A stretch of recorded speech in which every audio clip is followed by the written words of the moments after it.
"Pak, masa kita kerja terus kayak orang miskin?" Sebuah kalimat yang diucapkan oleh staf saya selagi kerja lembur kepada atasannya, di mana dia tidak tahu kalau saya ada di belakang berdiri. Kalimat ini sangat membekas dalam hati saya karena secara refleks di hati kecil saya mendadak ada sebuah kalimat yang muncul. Anak ini punya kesadaran kaya, punya prosperity conscious. Dia pasti dalam waktu tidak akan lama lagi akan sukses, akan kaya. Kemudian dia kaget karena tahu saya berdiri di belakangnya. Dan kemudian dia malah melanjutkan berkata, "Maaf Pak, saya merasa bener deh, kerja mulu tuh kayak orang miskin." Lalu saya tanya, "Emang orang miskin kerja terus?" "Iya Pak, kalau orang kaya mereka kegiatannya ya jalan-jalan, ngobrol-ngobrol, dinner, lunch, golf, meeting-meeting. Mana kerja mereka? Saya yang banting tulang, keringetan, itu yang kerja. Mereka mah nggak kerja." Bagi saya pernyataan dia ini cukup menguatkan saya bahwa pendapatnya bahwa orang kaya itu santai dan orang miskin itu kerja keras mengkonfirm bahwa dia memang punya kesadaran kemakmuran. Peristiwa ini kira-kira 7-8 tahun yang lalu, di mana sejak 4 tahun yang lalu dia tidak lagi bekerja dalam tim kami dan keluar dari staf perusahaan saya. Untuk mempersingkat cerita, kemarin siang saya mendapatkan undangan dari perusahaannya berusia 2 tahun, ulang tahun hari itu. Ada potong tumpeng di bilangan Lebak Bulus. Karena selewatan dalam perjalanan pulang, ya saya mampir. Saya tiba menjelang maghrib. Kantor rumahan ternyata sudah menjadi miliknya. Bidang usahanya sama dengan yang saya punya. Pantesan pimpinan perusahaan saya nyolot banget waktu dia berhenti dan membuat usaha yang sama. Kalau saya nggak marah lah, malah peluang. Nanti saya cerita kenapa ya. Kembali ke dirinya yang mulai dari staf rendahan,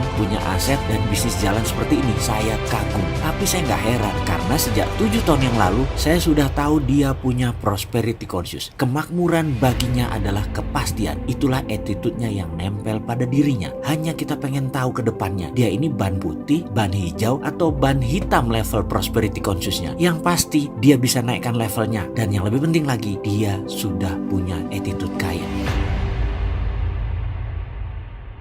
Rumus kaya sangat sederhana sebenarnya rumus untuk mencapai kemakmuran itu. Yaitu kalau rumusnya dijadiin kayak matematik, karena kita akan mengajarkan science to get rich, maka kaya sama dengan value dikali leverage.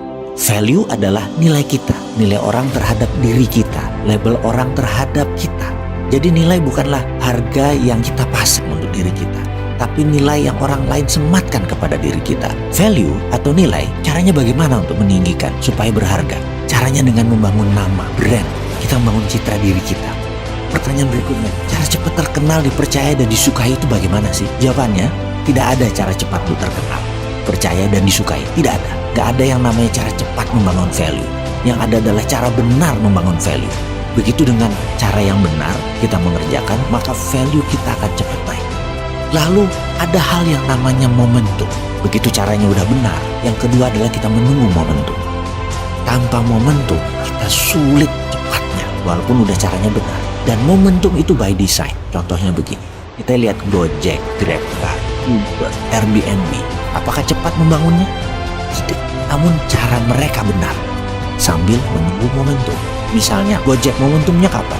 Puncak macetnya Jakarta adalah 2015, 2016 ketika banyak pembangunan konstruksi barang, jalan-jalan untuk MRT dan lain sebagainya. Disitulah momen yang Gojek tunggu selama 3 atau 4 tahun. Begitu hal itu terjadi, Gojek meledak sukses. Tanya Nadiem Makarim sebagai founder Gojek. Mereka menunggu momentum dan mereka tahu momentum itu akan datang. Itu bukan tidak sengaja, itu by design. Oke, sekarang sudah paham mengenai value. Jadi kita mau tahu apa lagi? Mengenai leverage. Oke, kalau leverage di video berikutnya. Praktekkan dulu yang value.